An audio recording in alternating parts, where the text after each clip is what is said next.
So I'll tell you a story. I was doing some volunteer work several years ago, and I had already been working as a lawyer for several years and went to a good law school and all that. So I was teaching this fourth grade kid. So I think she's like 8 years old. And we went through these reading comprehension exercises so she could prepare for her fourth grade examination test to help her get to the next level. And she not only read faster than me, by far, but she also comprehended everything.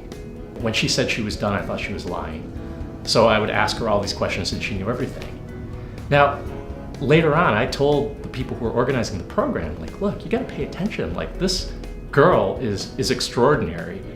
And it was as if I was telling them completely new information. Her mother couldn't even speak English. And, you know, of course, not her fault. I'm sure she loved her and was very supportive. But who knew that this girl actually had the amount of potential that she did? I pleaded that they find somebody to help this girl, because imagine what she could do with the right training. But also imagine what she couldn't do if she didn't have the right training. She could easily end up doing nothing if people just didn't recognize it. She could easily stay in a small community and think provincially and just be frustrated by how slow the rest of the world is. And so when I think about parity, I think about recognizing what's out there and taking advantage of the potential that exists. If she is given the right opportunity, and if she's given the right mentorship, and if she's also instilled with the belief that she can actually do more, she is capable of unlimited things.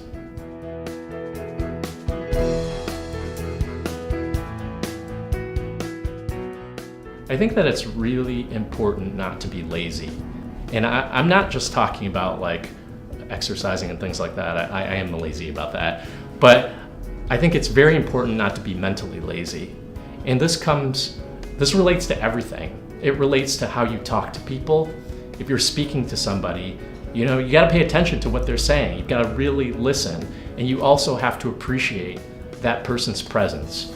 So my daily ritual, I guess, or routine is really a mindset of appreciating, focusing, paying attention, and really just being grateful for what I actually have. Because I know that if things had gone a little bit differently, if I weren't raised with like a tiger mom and an encouraging dad, I could easily be in a hopeless situation. No, I don't take it for granted at all.